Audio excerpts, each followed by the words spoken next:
नमस्कार दोस्तों, आज की कहानी का शीर्षक है सन की अजूबा मल। बात उन दिनों की है जब कश्मीर में छोटे छोटे शासकों का राज्य था। उन सबके राज्यों की अपनी अपनी सीमाएं थी।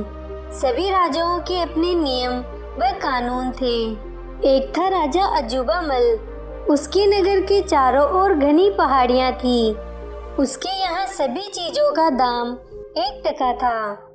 केसर हो या नमक, सब्जी हो या लकड़ी, कोयला हो या सोना, सब एक ही दाम में तुलते थे। अजूबा मल बहुत मनमानी करता था। उसने कुछ चापलूस मंत्री नियुक्त कर रखे थे। वह उन्हीं की सलाह से सभी काम करता। बेचारी प्रजा डर के मारे कुछ नहीं कहती थी। उस नगर में शिकायत करने वाले को ही जेल हो जाती थी। एक बार नगर में 3 मित्र आए। वहाँ की दशा देखकर पहले 2 मित्रों ने कहा, भैया, इस नगर में रहना खतरे से खाली नहीं है। राजा की सनक का क्या भरोसा, कब किसे दबोच ले। तीसरा मित्र सभी चीजों के इतने कम दामों से खुश था। वह बोला, मैं तो यहाँ मजे से जीवन गुजारूंगा। कितनी अच्छी बात है कि मनचाही चीजें मिलेंगी। पहले 2 मित्रों ने उसे बहुत समझाया कि वह लौट चले, किंतु तीसरा मित्र टस से मस न हुआ। हारकर पहले 2 मित्रों ने अपना पता देकर कहा, यदि हमारी जरूरत पड़े तो बुलवा लेना, हम शीघ्र ही मदद को आ जाएंगे। तीसरे मित्र ने बेमन से उनका पता संभाला और मकान की खोज में चल पड़ा। पहले 2 मित्रों ने घोड़े को ऐंठ लगाई और रातों रात नगर से बाहर निकल गए। तीसरा मित्र सुबह सोकर उठा, मुंह हाथ धोकर बाजार की ओर चल पड़ा। वहां उसने 1 टका देकर स्वादिष्ट मिठाइयाँ खरीदी। दोनों में से पहला टुकड़ा उठाया ही था कि राजा के सिपाहियों ने उसे चारों ओर से घेर लिया। हुआ यूं कि पिछली रात राजा के महल में चोरी हो गई थी। राजा ने आदेश दिया, जो भी अजनबी नगर द्वार से भीतर आया है, बेशक वही चोर है, उसे फांसी पर लटका दो।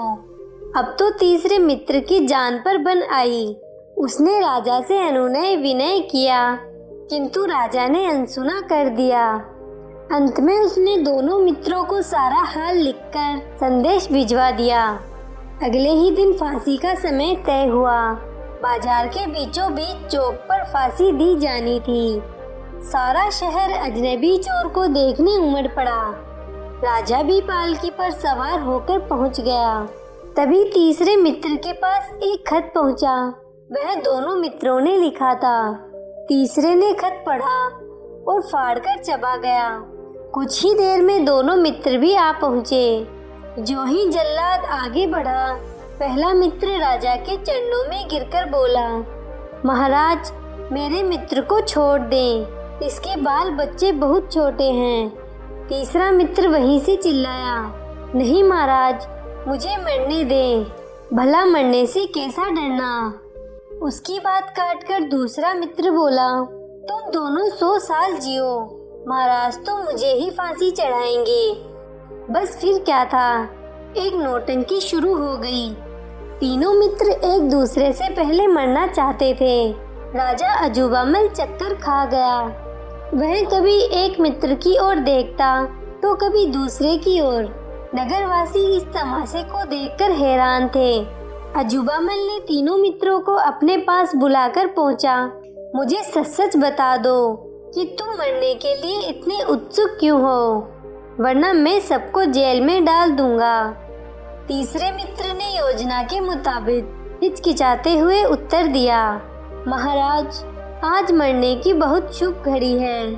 इस घड़ी में मरने वाला सीधा स्वर्गलोक जाएगा, इसीलिए हम लड़ रहे हैं। यह सुनते ही अजूबा मल का पारा 7वें आसमान पर पहुंच गया।